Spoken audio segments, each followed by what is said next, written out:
I mean, you gotta love that music. That is the trailer music for Shovel Knight, and it's awesome.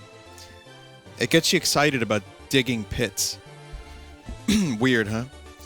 Anyway, listen, guys, today I have a very, very cool thing for you. It's a Shovel Knight special. I'm going to be playing some Shovel Knight muted, and I'm going to be interviewing Woz and Ian from Yacht Club Games. So this is going to be really cool. We're going to have some questions. Maybe you guys could ask a few questions a bit later.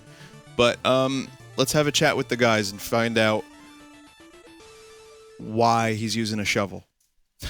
Amongst other things. So I'm going to call the guys. Hello. Hey, guys. How you doing? Good. How are you doing? Oh, I'm doing great. So, as I said, again, I'm here with Woz and Ian from Yacht Club Games. Close enough, yeah. Close enough. Have you ever actually got that as a mispronunciation? Yes. All the time. Sometimes when asking for like press review keys or like a formal review of the company, it's like, Dear Yacht Club Games, I've been really looking forward to your game, Shove Knight. Knight is N-I-G-H-T. He shoves them with all his might. Or Hovel Knight. Oh my god. Yeah, he lives in a hovel. I guess, yeah, you can't lose either way.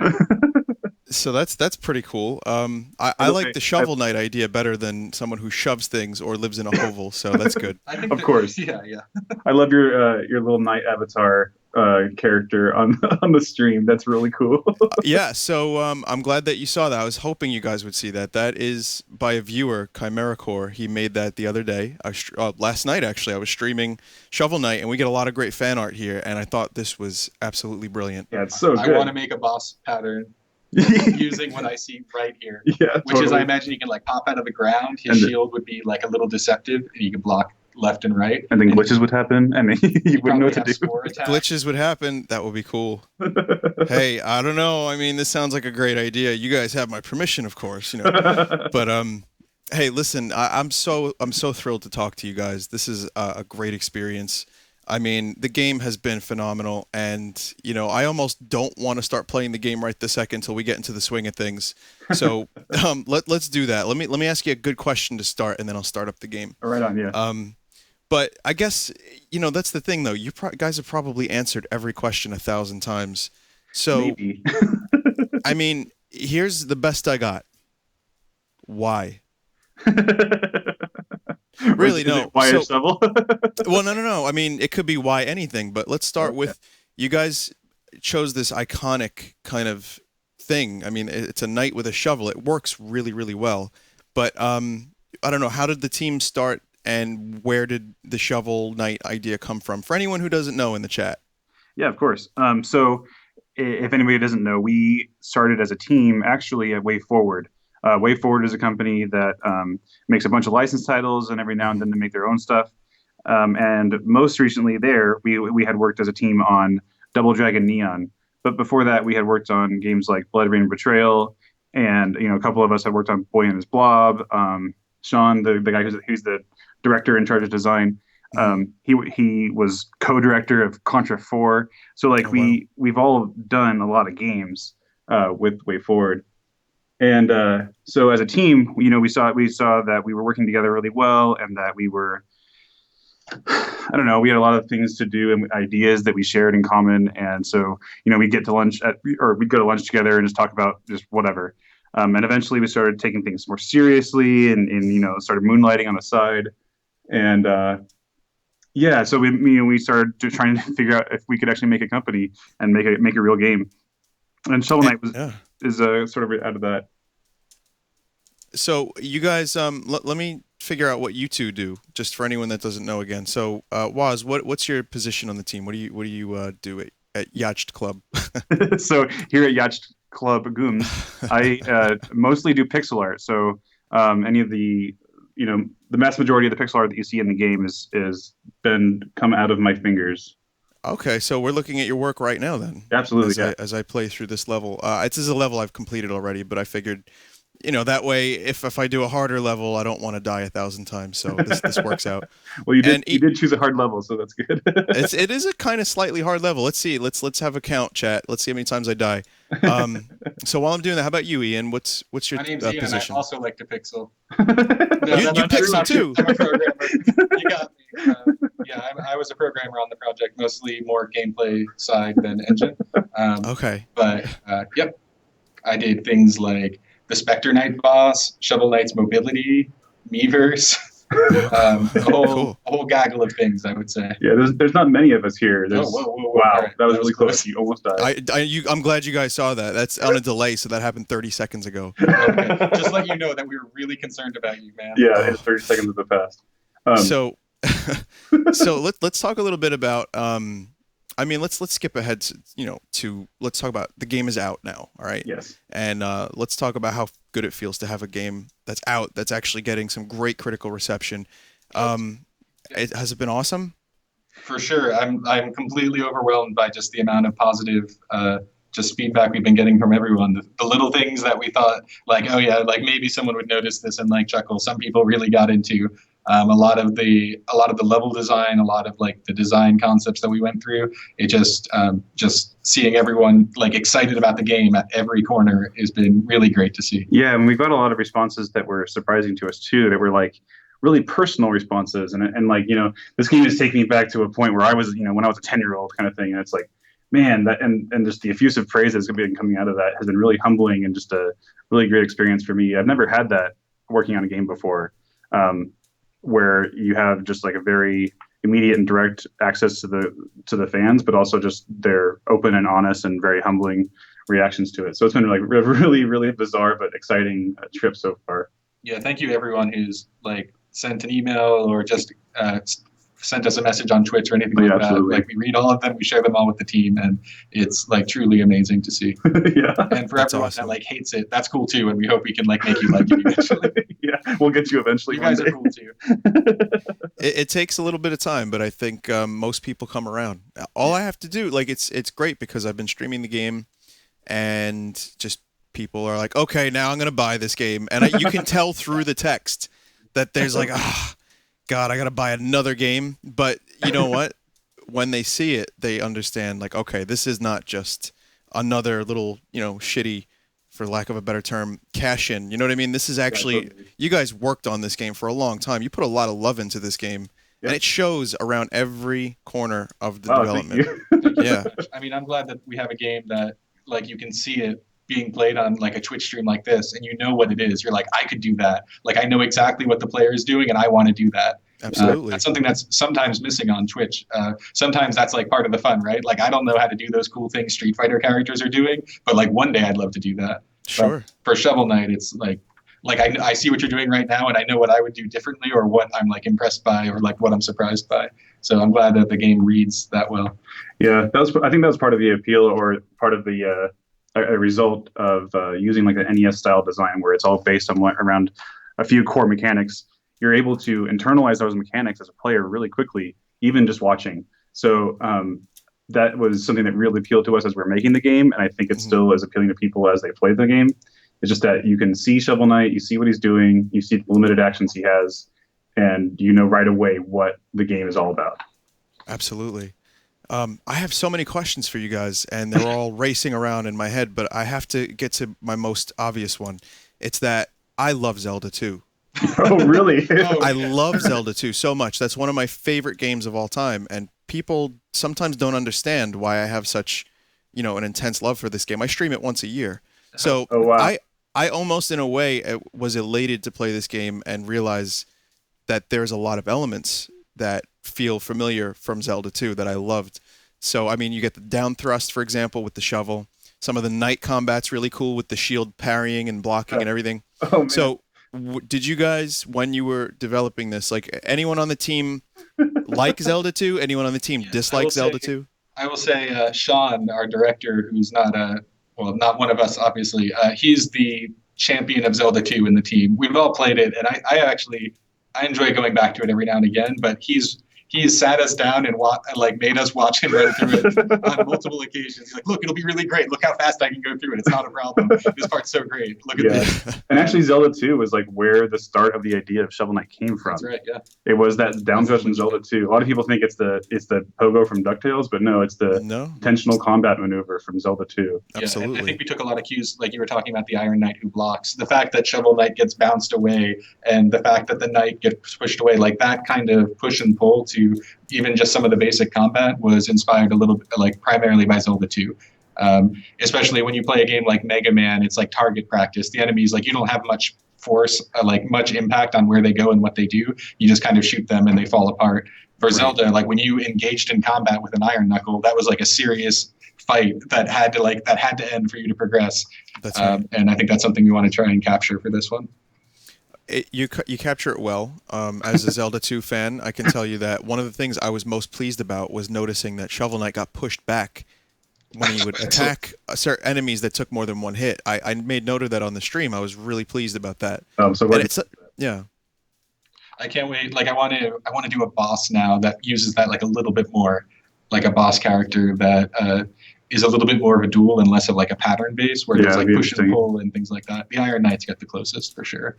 And I am happy that a lot of them get pushed around, but nothing that's like truly a battle of spacing like that. I'm going to defeat this guy with a fishing rod. Hang on. Okay, got it. Anyway, yeah, so, but that's the cool thing. You can approach things in a lot of different ways with this game.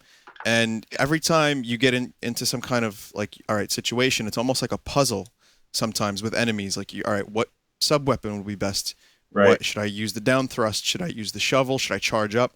And that's what makes the game, I guess, more cerebral than just some other action games where you're just mashing buttons over and over again. Every encounter feels like a thought process, and that's good. Yeah. Each of the enemies, we want to make sure that they were not just fodder, not just things on the screen to hit with your shovel, that they had some design to them. And so we never just made like generic enemy A. The closest thing to that, I guess, is the bug, but he's teaching you how to bounce on him. So yeah. There's like little tutorials as you go along too. It's great. I want to talk a little bit about the music too. Everyone loves the music in this game. It's gotten a really good reception. So I don't really know the team as well as some others. So tell me about the guy who made the music. Yeah, sure. So the guy that made most music is Jake Kaufman. He goes online. He goes by Vert online, and so he's been at Way Forward for a long time. Before that, he was doing was that Volition he was working at? But and he is an amazing chiptune artist. He's an amazing just musician overall, and a really great friend of ours. So we kind of just worked with him to get a soundtrack done, and he gave us so much more. He came in during the design phase of each of the levels to kind of figure out what the tone of each level should be, and then kind of made a rough outline for what the song would be, and then Sean would use that to make the level design as he's he's listening to that skeleton of a track over and over again as he's making the level design. So like the soundtrack that came from Jake was really instrumental to making the game what it is. And on top of that, we also, during the Kickstarter that we ran, were contacted by some people working with Minami Matsumai. She's the woman that made the original soundtrack to Mega Man 1, and she also did the sound design, like all those really iconic sounds that you hear, like the as the door opens up. And the tinking of the bullet bouncing off of a shielded enemy. That's all her. Wow. And so like we had talked about her before, just like in terms of just this legendary composer that we all had a huge amount of respect for. And then during the Kickstarter, when the person representing her contacted us, we were like, no, this is a scam. The guy's name is Mohammed Tahir, and he runs a chiptunes kind of revival music label called Brave Wave.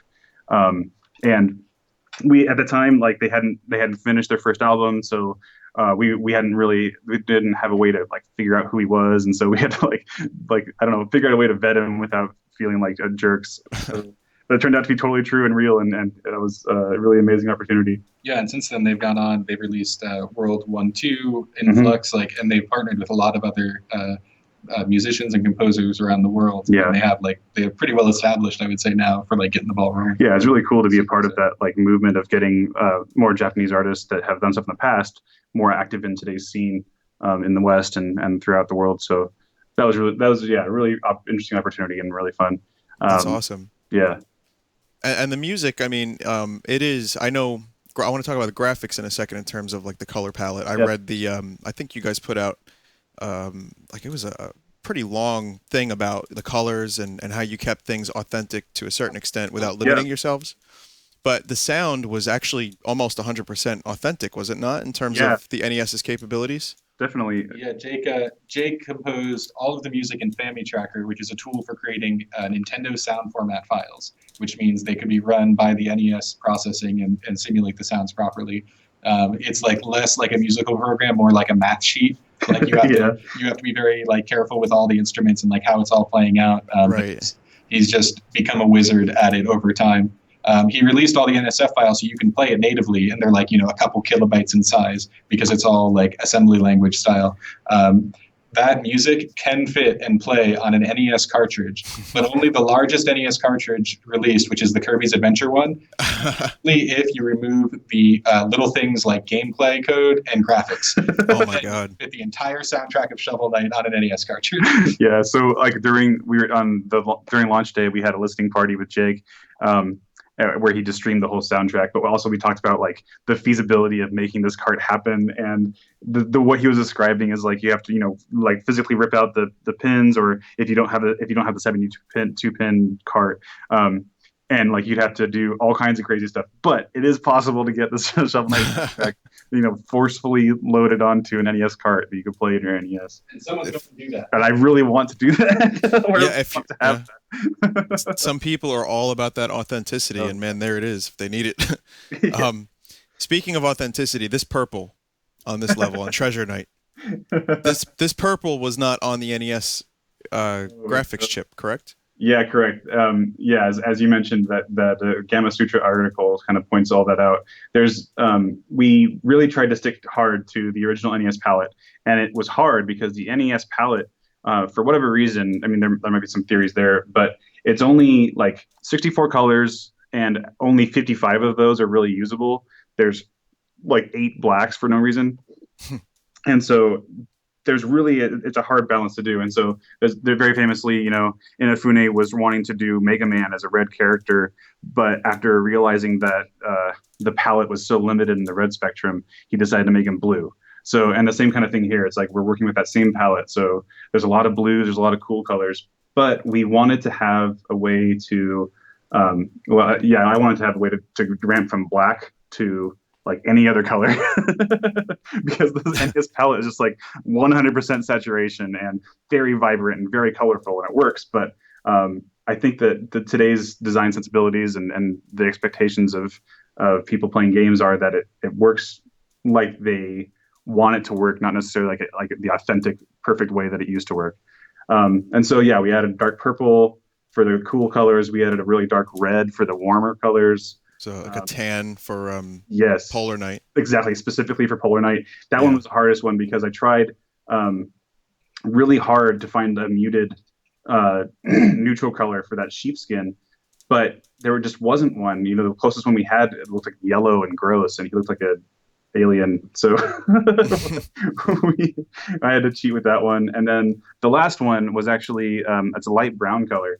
One of the Kickstarter rewards was to have your face in the game, and there's people that donated to the game from all over the world, and so there's very different skin tones.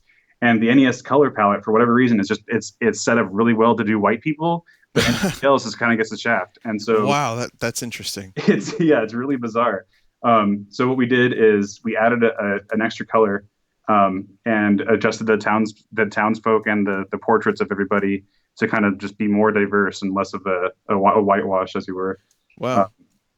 So like that's the main reason of that fourth color. But that's it. Beyond those 4 colors, you're looking at a pretty authentically colored NES palette. That said, there's more than 16 colors on the screen at once. We're not sticking to that limit. Right. In the original NES, you could only have 16 colors maximum at any one time on the screen. So we ignored that. Sure. I mean, and that's another thing too. I wanted to transition into possible sequels, and it's funny because just the other day I was streaming this, and I was telling the stream like, hey guys, this game is awesome, but like, wouldn't it be awesome if like there was a Shovel Knight, Super Shovel Knight, and it was like 16-bit style, Yeah, something or like Shovel Knight X or like an something. ActRaiser type looking Yeah, game or something. totally. And then I took it a step further and I said, what about Shovel Knight 64? And then we were talking about ways that could be done. Oh, that's And then hilarious because we've had that exact just same today, conversation. just today I was on Go Nintendo and I saw an interview with you guys about those two exact things. Oh, that's crazy. It blew my mind. So I was just like, you know what? I have to talk to these guys. That's when I decided, like, I've been procrastinating. I wanted to interview you for a while, but that's what made this happen. No, that's So awesome. So how does that really, like, I mean, have you guys really considered that, or is that just something that you're joking about around the office? Well, it's a little bit of both. I mean, right now there's a bunch of the stretch goals that we have to do with the extra content that we're adding. Oh, So yeah. um, Long time off. yeah, exactly. So yeah, we're adding like a battle mode, a challenge mode, and those they're going to take some serious time to develop. But at this point, everything is just a fanciful joke. We're just talking about things like what we could do. We've also said stuff like a shovel knight, like super shovel cart, like a kart racer, or like a dating sim. Like just like the dumb ideas. But that's how we do things, and then start taking them too seriously. Like that's how Right. Shovel Knight started. It started as a thought process of Zelda 2, and can we make a whole game around the down thrust from Zelda 2, which you're very familiar with. Mm-hmm. And eventually it became like we started taking it seriously and started trying and making things really happen. And it was bizarre. It was like this joke that kind of came about and resulted in a real game. And there's a lot of features like that in the game. That's why the Chapel King is there. That's why Croaker is there. That's why Toader is there. That's Yeah. why like 90% of the content that's not the actual just core gameplay is there. All hail the Triple Knight. Long may his twig be. What is it? What's the quote? It's something about his twig, his stem. His stem grows. Yeah. Oh, it's brilliant. The king of fish and fruit. The king of fish and fruit. Yeah. The only thing I was hoping to see was someone say, "You there, good Sir Knight." We didn't get any of that. I was hoping for one reference to Good Sir Knight. I love the phrase Good Sir Knight. I have no idea why. But yeah, everything else is covered. All the other bases have been covered so far, and it's been. I haven't finished the game yet. It's like, yeah, there's just so much good terms already. Yeah, we spent yeah. a lot of time. Actually, Jake was one of the guys that he came over and helped us write the script, and he's very verbose, and he has that for whatever reason he has that medieval lexicon just loaded up in his memory. So we we can talk to him about adding Good Sir Knight to the. Oh, that would be cool. That'd be really fun. 2 deaths so far. Okay. I died in the most stupid way possible. You'll see it soon. Well, so what else can I ask you guys? I had a few other things. Oh, I saw you guys at PAX. Yeah. I have to say, you guys were. I was at PAX this year. I loved it, but you guys that were was a really dumb busy. What? Just saw you die. Sorry. Keep going. Oh, yeah, that was a terrible death. It's so embarrassing to do that in front of the Shovel Knight devs. Jeez. But no, you guys were at PAX and you guys were busy. I mean, the booth was always really, really busy. Yeah. And I almost went over to you guys, and that was my number one request of interviews I didn't get. Like, I got a few because they were tough. I didn't get a few because they were tough to get, and I got others that were tough to get that I waited for. But you guys, it was just too much. Like, the line was too long. I didn't want to bother you guys. But, yeah. That was crazy. We had a 10 by 10 booth, and I feel like we could have accommodated a 10 by 20 or a 10 by 30. There was just like Absolutely. so many people. We were actually spilling into the other booths around us, and I felt like a jerk to the neighbors that we had.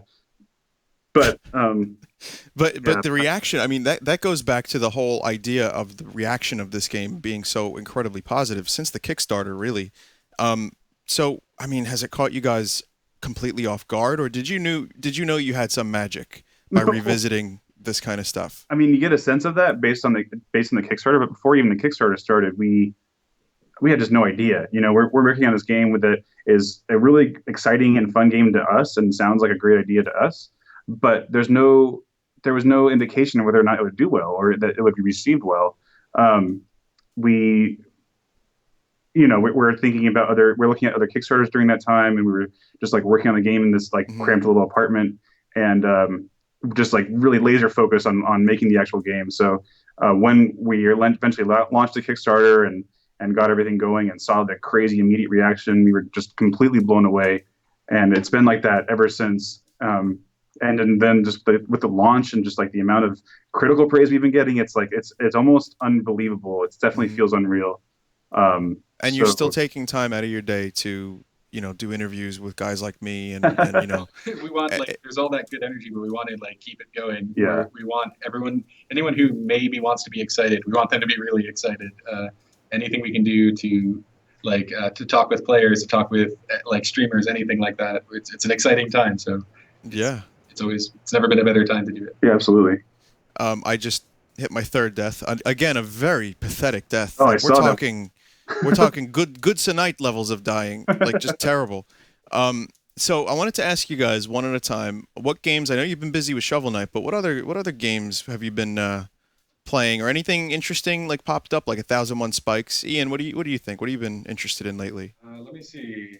I've been trying to finish my second run of Super Ghouls and Ghosts currently. Okay. But I guess I don't know why that started. Interesting. Let's see. I've been playing that. I've been playing Mario Golf on 3DS. Me too. Really? Great game. Yeah, okay, cool. I love Mario Golf. I love that game. And I finished Dark Souls 2 maybe about a month ago. That was probably the last big sit down and play game that I was playing through. Okay. But I did pick up Transistor during the Steam sale, so that's probably what I'll be playing next. That looks like it's going to be good. I mean, KY streamed it, one of our streamers here, and he really, I don't think did he stream it, guys? Oh, God. I don't want to get my facts wrong in front I need of a fact check here. Jeez. No, he hates it.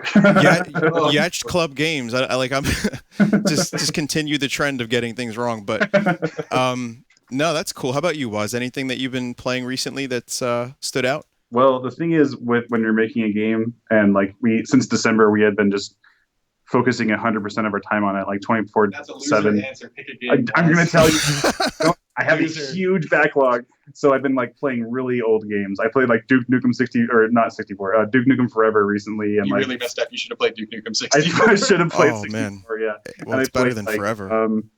I played Angry Video Game Nerd game the other day, and I don't know. That was a fun one. It's been weird to get back into the swing of playing games. But I think I'm playing Mother 3 right now. Omega Boost. I played Omega Boost on stream. That was really fucking cool. How about I recommend 1001 Spikes if you guys haven't played that yet. I played a little bit of it, and I'm looking forward to really digging into it. Yeah. But yeah, that's that and this. I mean, we've had a lot of fun with those two games on stream, and I've been pushing those games pretty hard.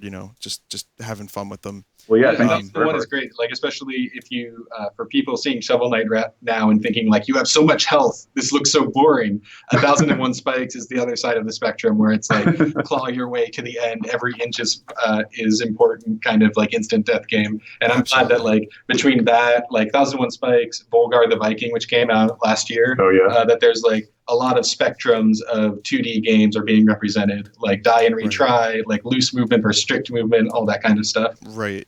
The roguelike light kind of thing has been happening a lot lately too, with Risk of Rain and stuff. And also for anyone who hasn't been joining me for my Shovel Knight streams, just so you know, I am further in the game than this level. This is an earlier level, so I'm actually breezing through. I'm still dying, but I'm breezing through this comparatively quickly because I have more health and more abilities and stuff. So the game is challenging. I mean, the game definitely, you cut your teeth on it a little bit here and there, and it's oh, well, I got to learn how to play better. So it's nice to have a bit of difficulty, but not have it to be completely frustrating. Yeah, we wanted. I mean, there's a lot of. We wanted this to be a game that anyone could approach, even if if you grew up playing Castlevania, or if you grew up playing, I don't know, Mischief Makers on the N64.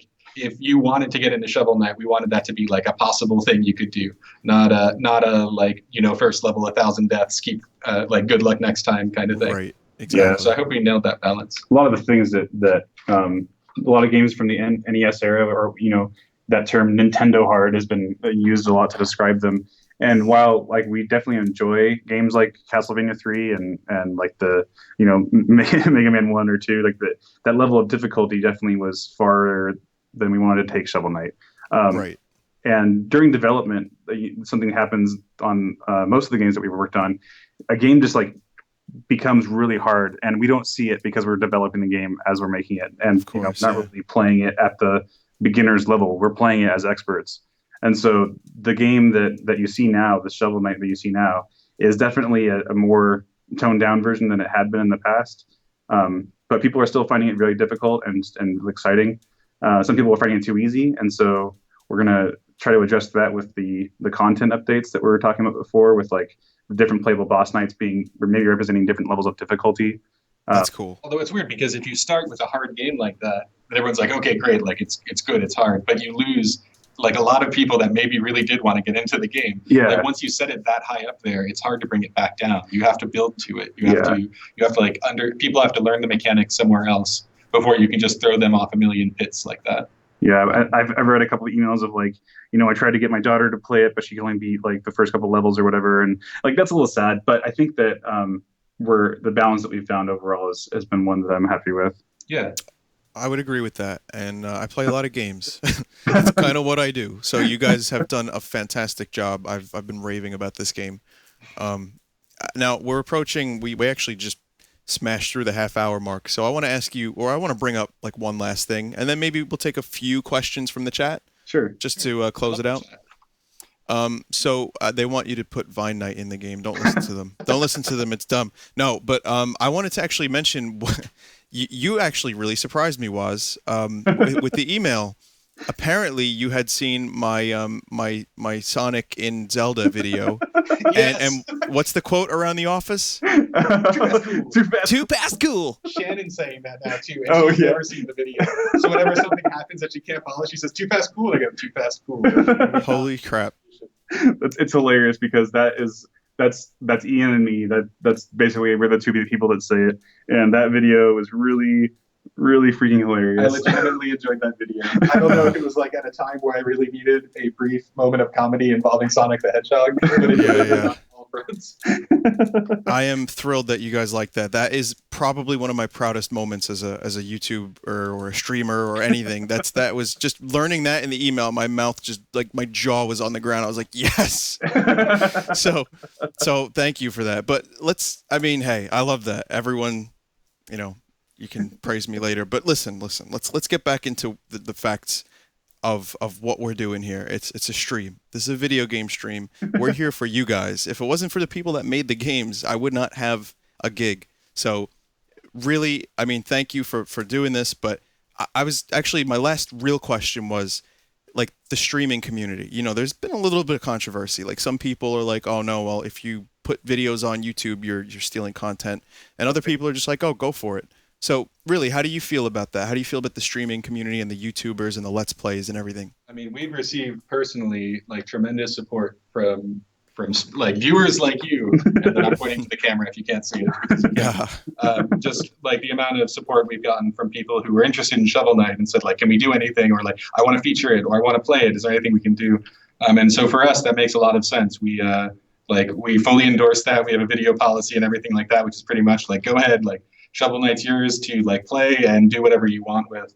But I guess like the important thing is that every company is different, right? And every like streamer and YouTuber is different. So it's really a case by case basis most of the time.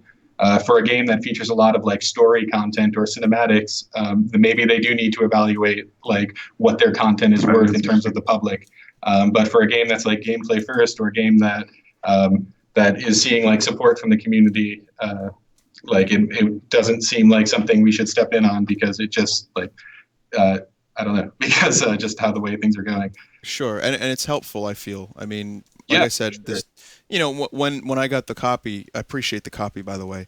But when you hooked me up, I was like, oh man, I gotta wait a week to stream this. But it made sense because as it was stated, like you don't mind previews, you don't mind people like giving like, oh, this game is this, and this, but you don't want to spoil it for people. And that's the thing that sometimes a stream could run into a little bit of a problem, because if I stream a new game, I could be spoiling it for people and they might not want to buy it. But at the same time, I've inspired 10 more people or triple that amount of people to actually buy the game. So it's a tricky topic. That's exactly where we were coming from. It's like for that kind of thing, you playing the game, more people can see it, and for us, that's a very big deal for us. So wait, hold on, is the stream paused? No, okay, sorry, making sure we're active. Yeah. So I'm immensely thankful that there are people who are even interested in playing Shovel Knight on a stream, on a YouTube, or even in the privacy of their home. Right. Pretty much across the board. That's the most important part to me. So the idea of stepping in on ad revenue or taking what we somehow think is ours, which is not the case, is like not a part of the formula for us. It's like not what we're thinking about. Yeah, exactly. Cool. Well, listen, I'm done with questions. Why don't we take 2 or 3 questions from the chat? I'll let you guys choose. It will go really quickly, so you're gonna have to like kind of, search through in about 30 seconds. Just for the record, we have on Twitch, we have 1,321 people here. Wow. On Chitango, the chat room though, it's 665. Are those independent viewers? That's crazy. Well, we stream on Twitch, and we have our own website here. So that's just 2. We have 2 chat rooms basically. I see ducks. Do you like butts? We have butt mode in the game. That's a real thing. Oh, are we doing it like this? Yeah. It's gonna be crazy. So just have fun. Good luck. Okay. Butts. I just read butts. And now feet. Guys, come on. Oh wait, there's some good questions in here. Hail Satan. Buried beneath the butts. Okay, wait, Sean, you have to Waz, you have to do this. Okay. So what kind of process do you have to design the ideas for the bosses, and what kind of bosses did you maybe think of that didn't make it into the game? When we were talking about making the bosses originally, we weren't actually thinking about like what the names could be. Like it was mostly like we wanted the themes first. So it was like we want an ice guy, we want a death guy, we want a robot guy or whatever. And so like that discussion kind of brought about the idea of what they could be, and the names followed. And then after that, we took those names, drew a bunch of sketches on a whiteboard, and that became the basis for what the knights could be in the end.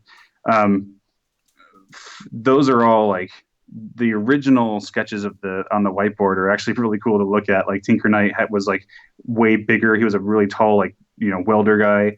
The original Propeller Knight was really tiny and looked more like an Iron Knight. There was just the gold guy and the gold armor, I guess, in Pridemore stage. Like there was a lot of just like iteration that happened. The question's taking so long. I'm sorry, but this is a good one. It is a good question. And then once the whiteboards were done, we did some sketches and concepts on paper. And then from there, we took that to Pixel, and I made the Pixel models. And then from there, we went and made the final illustration. So that's like the whole process from start to end of how to make a boss knight. Cool. Yeah, somebody asked, what was it like working with the directors for a day? And I would say they were all a huge success, thanks to just everyone's attitudes on it and everything like that. For those that don't know, at a certain reward tier on Kickstarter, you would be able to implement a boss into the game or like a sub enemy. So that's where like Baz came from. That's where Mr. Hat came from. Yeah. That's where Reese came from, and the Liquid Samurai. And those were all a lot of fun because it was kind of like dealing with a cameo character in like a larger title. It's like maybe there's some tenets that you have to adhere to. Maybe for like some people it was important that like their character was represented like story wise. For others it was like important that the combat worked just like this. And everyone had, just like with working with any other member of the team, different areas of focus, different things they wanted to see out of it. And it was fun, like, because we're thinking so hard about Shovel Knight and these like 8 boss characters, to just take a break and say, it's like, okay, well, what does Baz do? It's like he probably cries when you beat him. Like he swings with a whip and he like summons the lightning of 1,000 storms. And being able to like jump into a like more carefree, I guess, like something that was inspired by somebody outside of the team was a nice, refreshing break. And I like how all of them came out too. Yeah, they came out really well. Baz, everyone loved in the chat, by the way. I would say that one was our favorite. Good. Yeah. Yeah, that's really awesome. Yeah. One or two more? Anything that strike your fancy? Any decent questions? Yeah. So, like, were you worried about how the gaming community would react to the fact that you chose to use pixel art for the game? That was something that we knew we wanted to do from the beginning, just in terms of the feasibility of the project, and also just the theming of beginning or starting and designing a game around some core base mechanics, like an NES style. So we pursued it knowing those two things, but also, we were a little bit worried about just like people thinking that it's a crappy pixel game that just sits on the pile of crappy other pixel games. But we've been making pixel games for years. Exactly. Like, it's not like we're going to get together and like let's try to make a video game. Should it be polygons or pixel? Yeah. We came from a studio and like received a lot of firsthand skill training, and as far as like 2D goes and pixel animation goes. So it seemed like the natural choice, just given the team's skill set more than anything else. Cool. One question was, are there any codes that we want to reveal? Well, there's 300 codes that are like Game Genie style cheats that we haven't revealed yet because they're part of the Gimme the Dirt Kickstarter reward, which was you get a letter of dirt and a unique code that only you know. So there's 300 of those, and they're all taken. And they're all taken. We have to send them out, and then it'll be on that Kickstarter backer. It's his choice whether he shares that with the world or greedily hides it like in his darkest place. Oh, that is awesome. There's one that we can share, which is the Iron Man of Gaming code, and I can actually. Zai Red Winters asks, where did the idea for Mole Knight Time Attack bonus come? And that was from we were talking with Craig from Screw Attack. Yeah. And he was saying, hey guys, like we just announced Shovel Knight for the Iron Man of Gaming competition. And my thought was, oh man, I hope Shovel Knight's out by then. And we thought, he's like, yeah, so like here's the rules. Usually it's like 3 minutes. People usually don't like it when there's random elements, like anything that seems unfair. And we were sitting there, we were in the middle of implementing all these passwords. So we had like 180 and we know we had, 120 left to go. So we're like, why don't we just do it? Why don't we put in all that stuff into one special mode that tracks your time, score, and like has rules to it that are special for it? And we realized at that point, might as well go for it. And that's why it became a Mole Knight Time Attack stage. Yeah, Cool. so I just actually sent you the code over Skype, and if you want to put that in your chat, that'd be cool. Or I will after the stream. yeah, absolutely. Cool. It's you have to put that in as your name. Basically, it's the way that it works, similar to Game Genie, is like it happens before you put your name in, and then it changes the way that the game is played from then on out. So yeah. Cool, man. Let's see. Do we have any like last minute amazing questions? Let me see. I'll see if I can find one for you guys that seems interesting. Ones you're saving. What's that? Yeah, no, go ahead. I'm sorry. Okay. What's the inspiration for the Triple King? Well, I guess he's a big fish, so. Aaron and Sean would have to answer that one. Yeah, that kind of came like independently of Shovel Knight, that just later kind of got incorporated into the main game. It was a funny idea that we liked, but it was like sort of a joke that was independent of the development of Shovel Knight. The Trouble King might be older than Shovel Knight himself. Okay. Well, I saw one that I liked, which was, let's end it with this. Your favorite knights. My favorite knights. Yeah, who's your favorite? I really like Spectre Knight. Oh yeah. But that's just coming from someone who animated him. I really like the way that his cloak moves, and he's got a big side, and I liked doing his poses. He was a lot of fun to animate. And I also like Treasure Knight because for the same reasons. He's just a big, bulky guy that strikes really strong poses, and I just that was really one of the funner ones to animate. Cool. Yeah, I guess from an implementation standpoint, I worked on Treasure Knight and Spectre Knight as well. So Waz took my answer because I'm like I like where Spectre Knight ended up, and I like more or less where Treasure Knight ended up as far as like a character that looks very large but actually dashes around the screen and has sudden bursts of movement. And I thought that was a fun thing to explore for the combat, especially during a level where you have such limited combat or a movement. Like you're the slow one. Yeah, and he outwits you with the water. It's so perfect for his theme. I just love that. Yeah, that's a fun fight. Cool. All right. Well, how about this? I'll thank you guys. I'll ask the big question on everyone's mind. ETA for the first content patch. Possible ETA. Oh man. Talking a few months.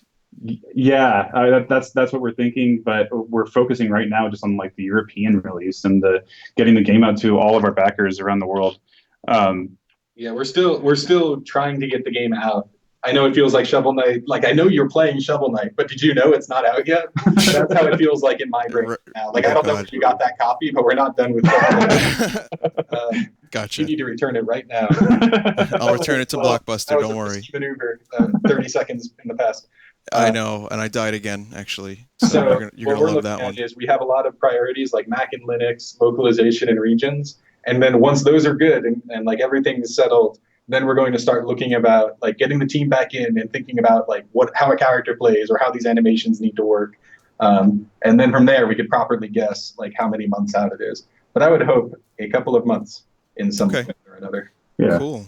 Well, all right, listen, I'll let you guys go. You've been busy, you've been doing podcasts and stuff, and I thank you for taking a little extra time to hang out with us tonight. Yeah, of course. Thank you so much for having us.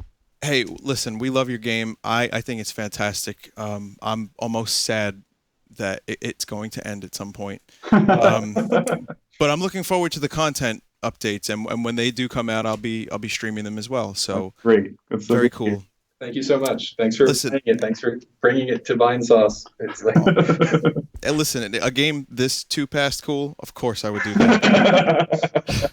And listen, you guys were great. Thanks for your time again, and thanks for such a cool game. I wish you the best of luck with Shovel Knight, your future endeavors, and here's to possible Shovel Knight 64. yeah, cheers on that. All right. Take care, guys. Thank you so much. Later. Bye. So, now I have to get my gold back. Thanks for the questions, chat. Some of those questions were very interesting. Even the ones, well, maybe not the ones about the butts, but everything else was pretty good. So, Yacht Club Games, my favorite, my absolute favorite. Yacht Club Games. Oh! You notice as soon as I'm off Skype with those guys, I start screaming. Amazing. Tremendous. So yeah, there you go. That's Shovel Knight. I mean, this game is fantastic. The devs were really super nice, and I love being able to talk to people that know their stuff and make games that I like. If you notice, I don't really do interviews often, but you know, here's a secret. If I like your game, I'll probably try to ask you for an interview. And now I have to get the money back.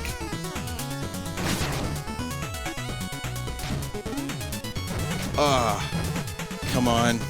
Come on, don't die. Don't die, Shovel Knight. See, this is how it usually is. If the devs are still watching, this is how I usually play the game, screaming.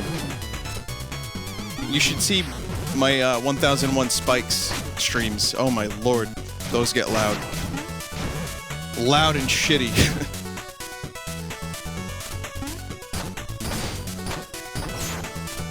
Alright, this guy, I don't like this guy, so I'm just gonna avoid him. We don't need to fight him. Okay, now this guy was the source of a few problems earlier, so I want to try to... Okay, I don't want to fall into the lava this time. I'm going to try to do something a little different.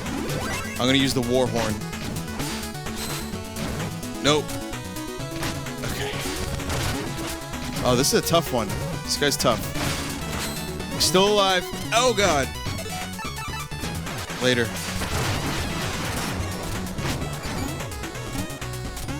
Oh, thank you, Yacht Club Games.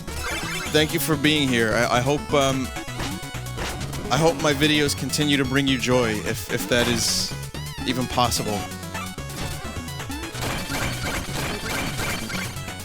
It was an absolute pleasure to speak to guys that were so forthcoming, especially when everyone in the chat was asking about butts. That was, I have to say, guys, bravo. Bravo on the questions. No, but you had some good questions, chat, so, you know, thank you for those. Thanks for participating. Of course, thanks for watching. I'm going to do, obviously, a little bit more Shovel Knight for now. And I have to beat this level, because we've come too far.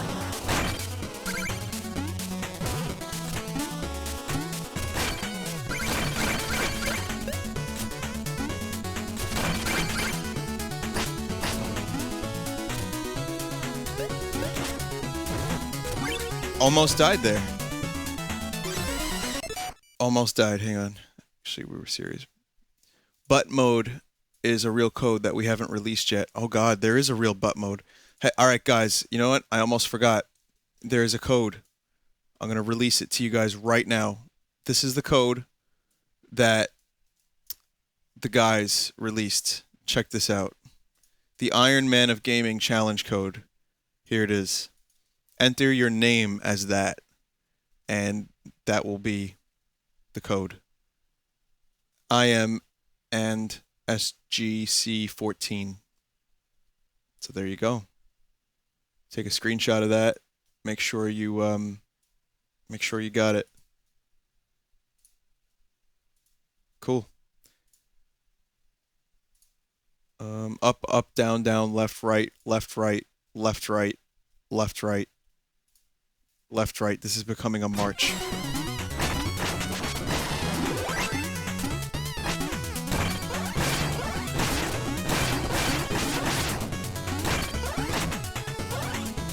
All right, here he is.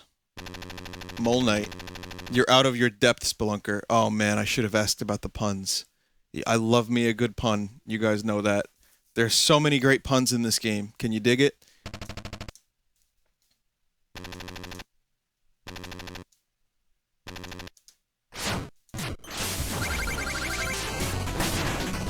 Oh, whoa, whoa, whoa, whoa. Okay, this guy's a little tough.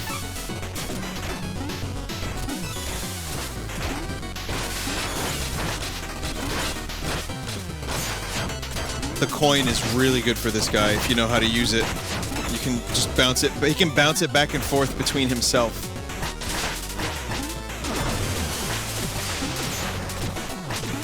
Whoa, whoa, whoa. Taking some damage.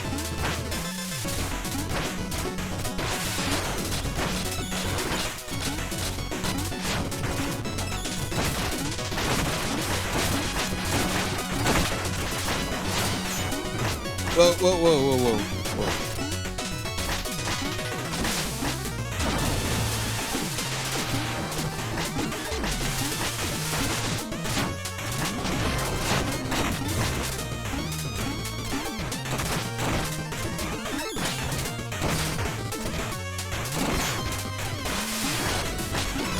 This is a really fun boss battle.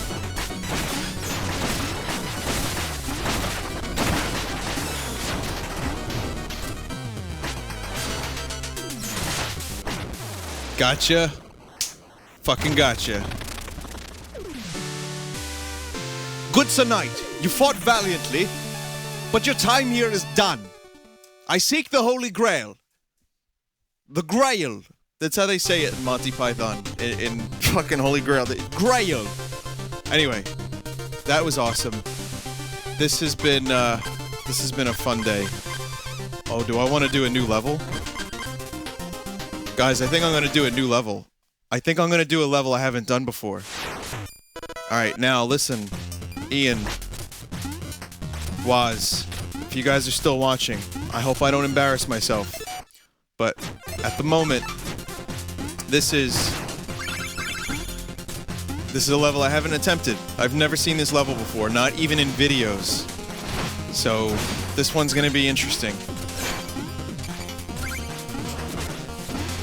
Okay, so we have little mechanical rats.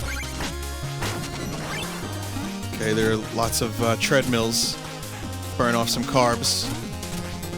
Go real fast. True story about the too past cool thing. I forgot for a moment that it was way past cool, and I thought it really was too past cool. But then I found out later on that Sonic only says way past cool, and I felt like a jerk until people were like, nah, leave it, it's good. So, there you go. Oh, God. Why would I do that? All that gold. All that gold. Guys, I got greedy. I got so greedy, and I don't have a potion to get it back. Ah, good tonight.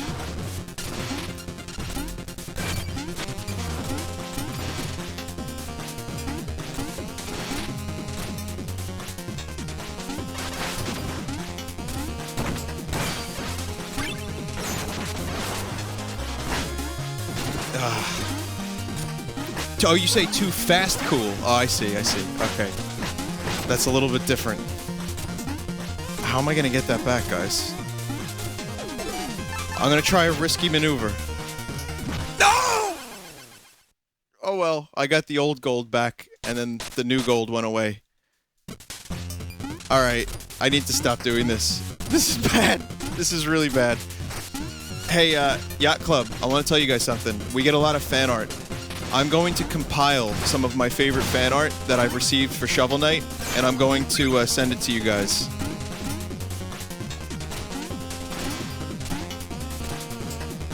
So, expect a little care package of art very soon. If anyone else... Hey, this is a good opportunity. Artists, now is a good time, because your art will be seen, I hope, by the devs.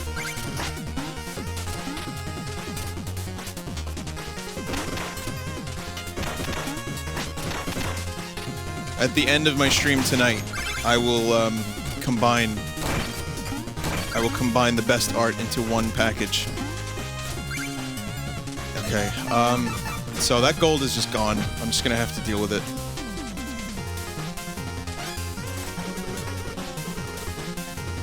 Oh man.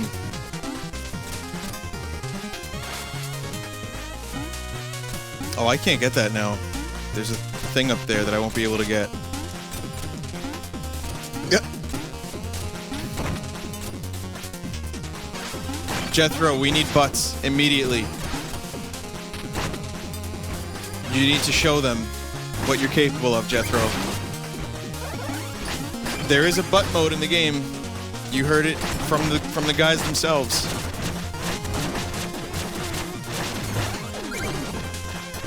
All right, now listen. Listen here. We got a full concentration mode. This level is kicking my ass a little bit.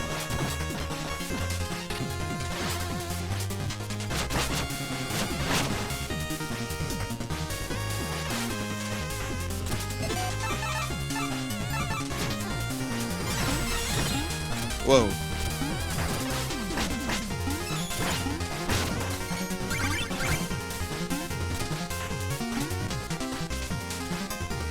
Butt Night.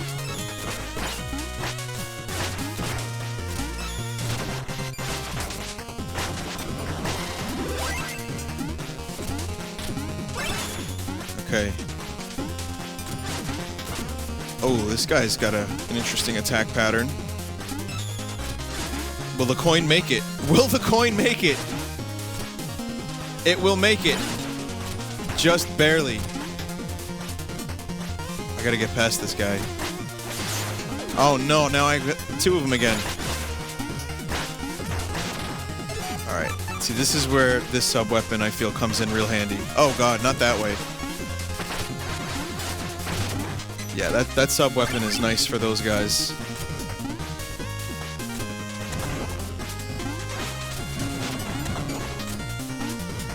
When I have the fire wand, it kind of reminds me a bit of some of the Mega Man.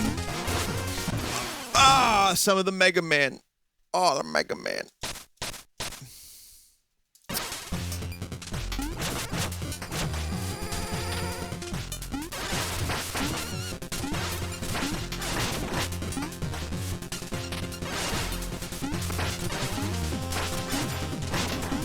Gotcha.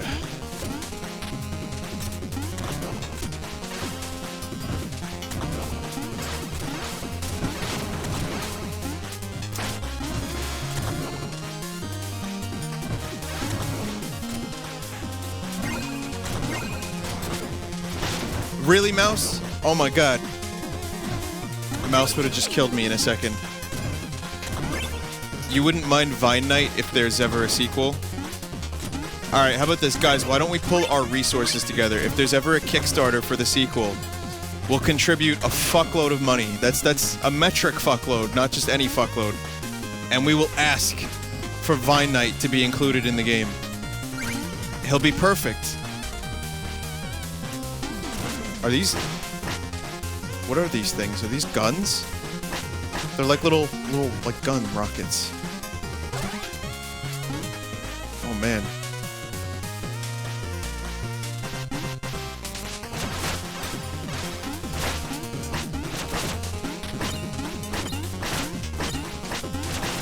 Cthulhu is making a Vine Knight mock-up sprite. That is ridiculous. A metric fuckload is what it took to get Baz in the game. There you go, guys. Now we know exactly how much we need to achieve. Shove Knight.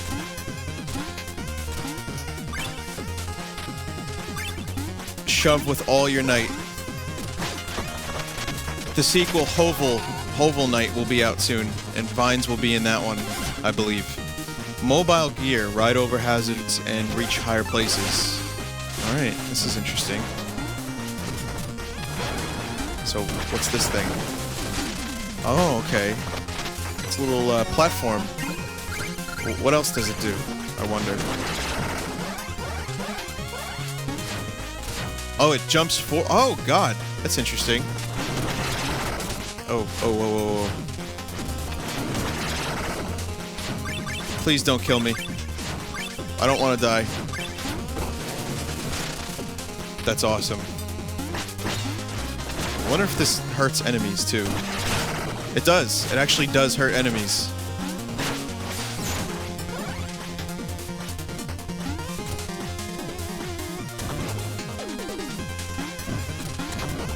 This reminds me of a slight bit of the spinner from Twilight Princess.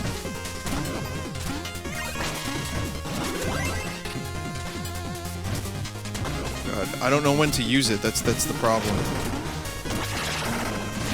Oh my god. Oh my god. Could this get any more... Can this get any more crazy? I'm alive. I'm alive. Alright.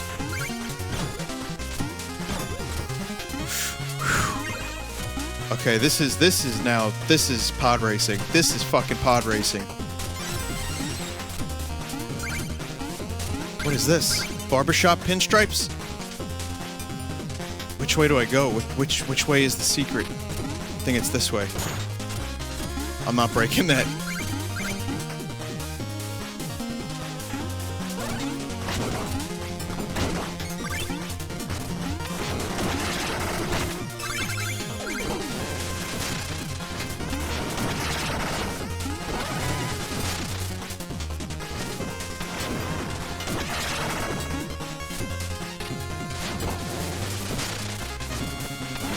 Full concentration mode. Alright.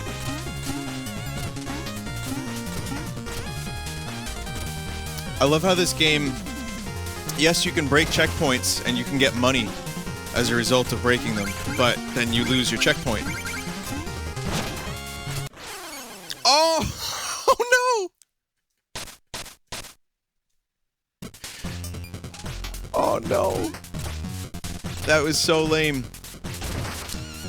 But one of the marks, for me, one of the marks of a great game is something that introduces new game mechanics very slowly along the way.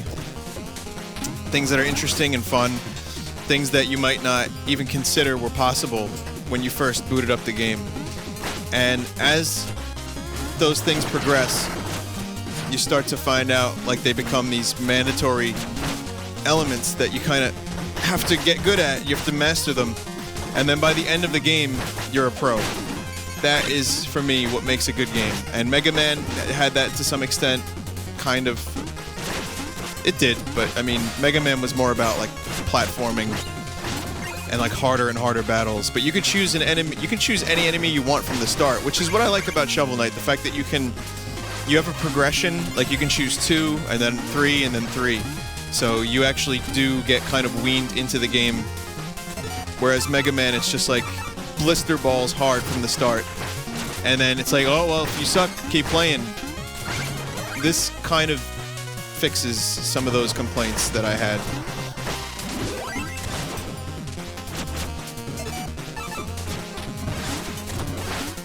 I wonder if I could shovel this guy's gear. I don't know if I could, he's too fast. Okay, this looks like it's gonna be fun to do. Okay, got it. Falling gears. No way.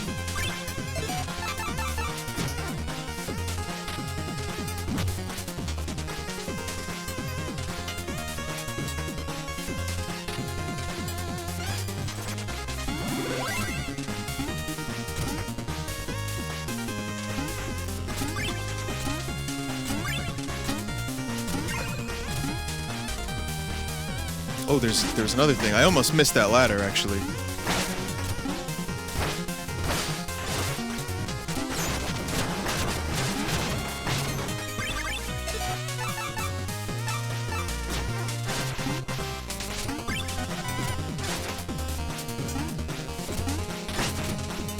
Damn, this music is catchy. Please update Twitter so I can get an email notification. Did I not update Twitter? Give me 1 second, guys. Let me make sure. I'm almost 100% positive that I actually... Yeah, Twitter is updated. It says Vinny Shovel Knight dev interview, so... Sorry you didn't see it, but it's there. Okay, continuing on.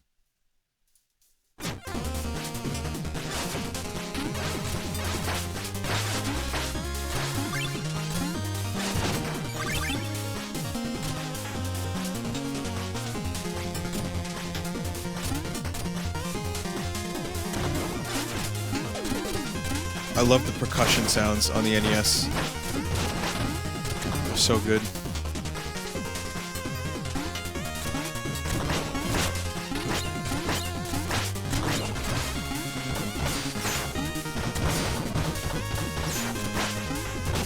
Gotcha.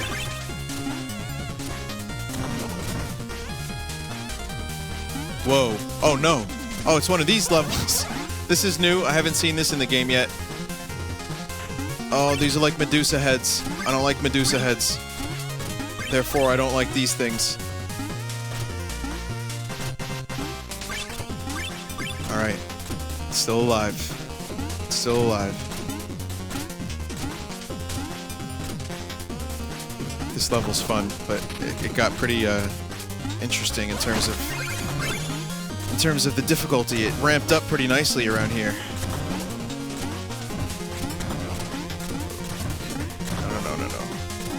Extend. Okay. Secret, secret, secret, secret. No secret.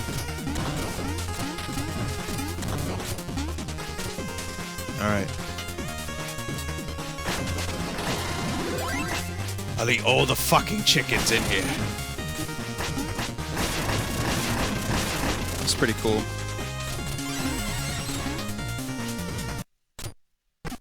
There he is. Ah! Did you make all that noise? I can't think straight. I have so much work to do. Just work on letting me past, little friend, good tonight. Oh, big words, Tin Man. I'll show you a thing or two.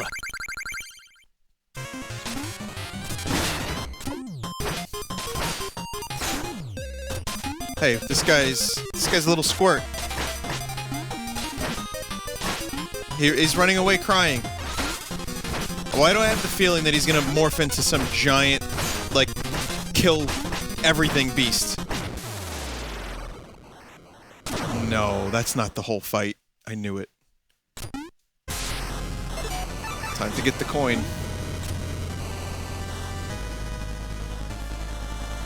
Oh, fuck this guy. How do you even... How do you even? Oh, you get on his stick there.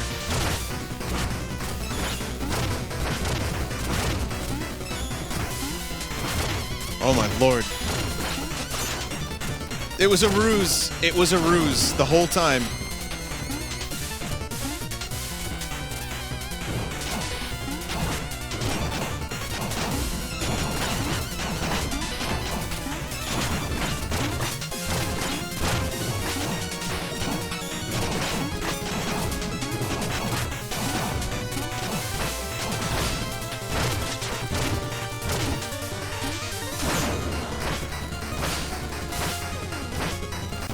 Don't call it a comeback.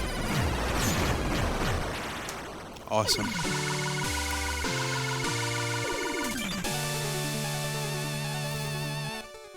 So, true story. This is what I read on the Game Sutra article.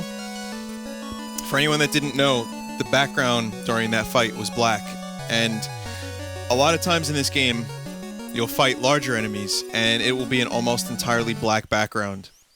Now, the reason for that is, and correct me if I'm wrong, Yaj Club, what happens is, on the NES, when they did those Mega Man bosses, like the bigger bosses, not even like, or the sub bosses that took up a lot of room. Since the NES was so limited, since the amount of colors on the screen and just the amount of processing power, I'm probably saying this wrong, but because of limitations, they could only have a black background. And it became just kind of you versus the big enemy on a black background. So, Yajid Club, basically what they did was they copied that, even though they didn't have to, because they felt like it actually added some, like, you get this, like, feeling, like this, like, dual feeling, like it's just you versus them. No distractions, black background. The bosses in Mega Man were the background. And as a result, that the guys over at Yacht Club decided to keep. So there you go. That's something I read. I thought was pretty interesting.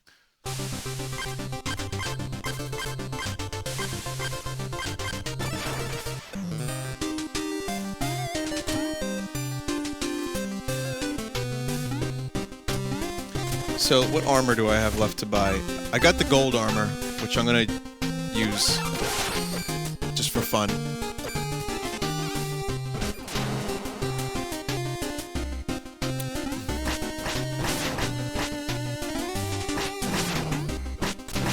Totally right. On the NES, those big enemies were background layers. They're usually black so that they could use the black for outlines too. There you go.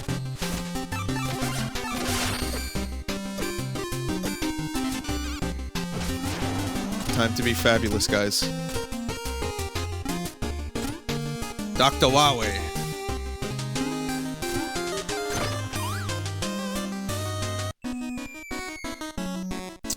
In a month, GTA Online's getting a casino you could gamble in.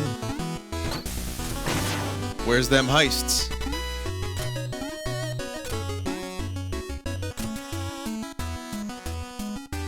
And that's cool, I guess, but...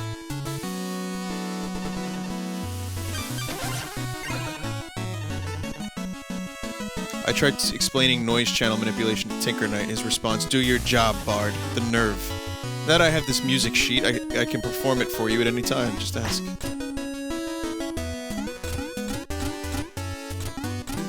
Let's do the mini game, and then I'll boot up Mario Kart, as I promised.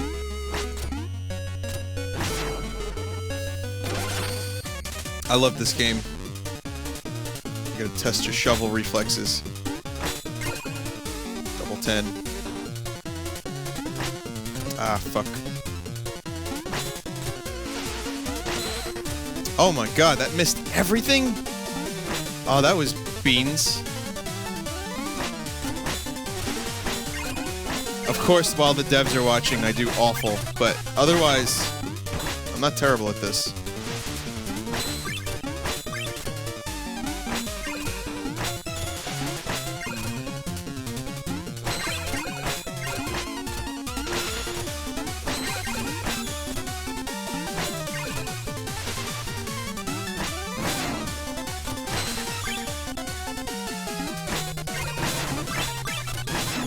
$179. Oh, I get some money for it. One day I'll get over 250.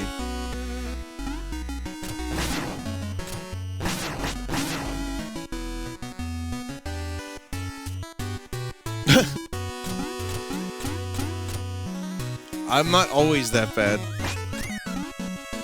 Whoa. What's this? She's in love. You've got a pretty face. You should come visit often.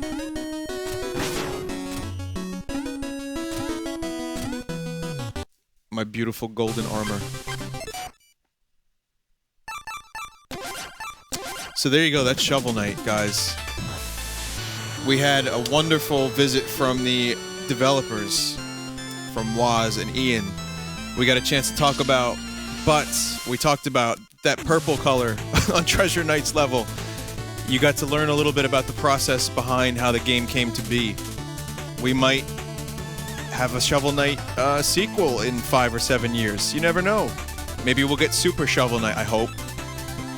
I would love to see some kind of Shovel Knight 64, though. That would be my favorite. But no, it's all just hearsay and rumors for now, and maybe one day we will get a sequel. But I know one question I didn't ask was, what are they going to do next?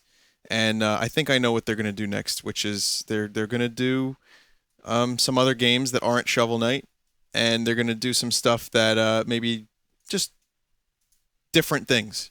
You know, when you work on a game for a few years, you don't want to just dive right back in. And they're still working on content for Shovel Knight, which will be out at some point. I can't wait for the multiplayer, the versus mode, and of course playing as the different knights is going to be cool. But you know, that's the thing that makes the game cool, is that soon there will be more content, and that's only one of the things that makes the game cool. That and Polar Knights level.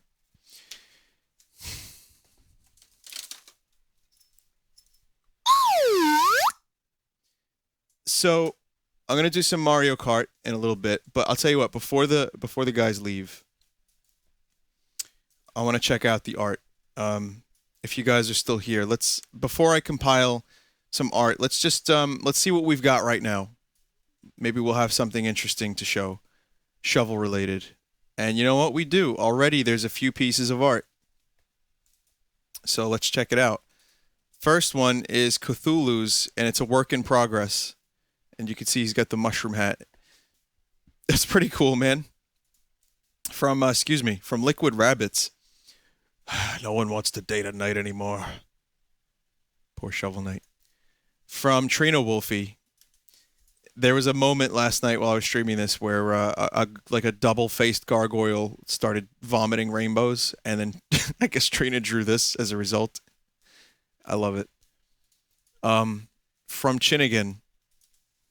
Talk, gift, date, sex. Ah, good tonight. I didn't see you there.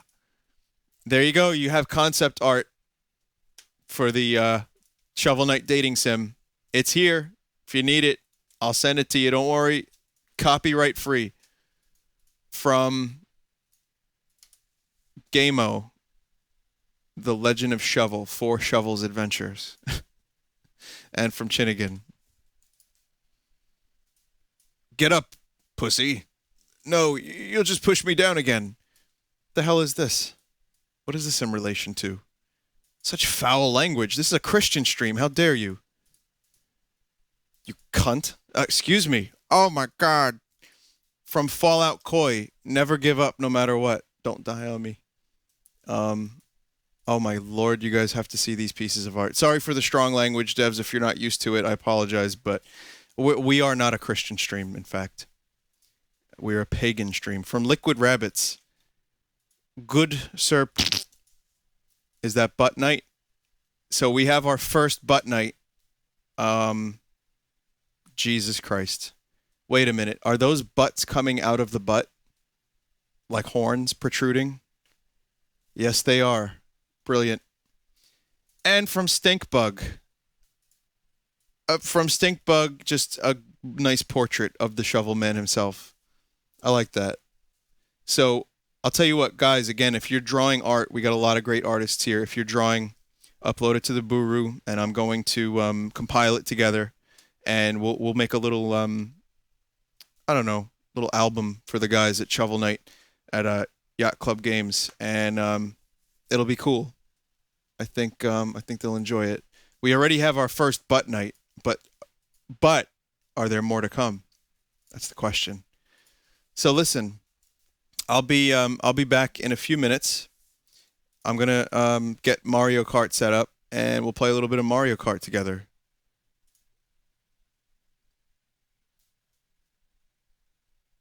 So there's a lot more on the next page. That was, I believe, from yesterday, KY. I'm gonna keep some surprises for the Shovel Knight team. I want them to be surprised a little bit because we do have a bunch more. So anyway, you guys stick around for just a bit. We'll do some Mario Kart.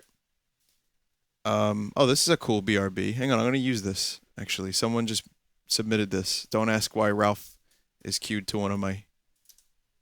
There you go. Perfect. All right. Be right back. 5 minutes. See you guys soon. Thank you again to Yacht Club Games, Ian and Waz. You guys were awesome. See you in a sec.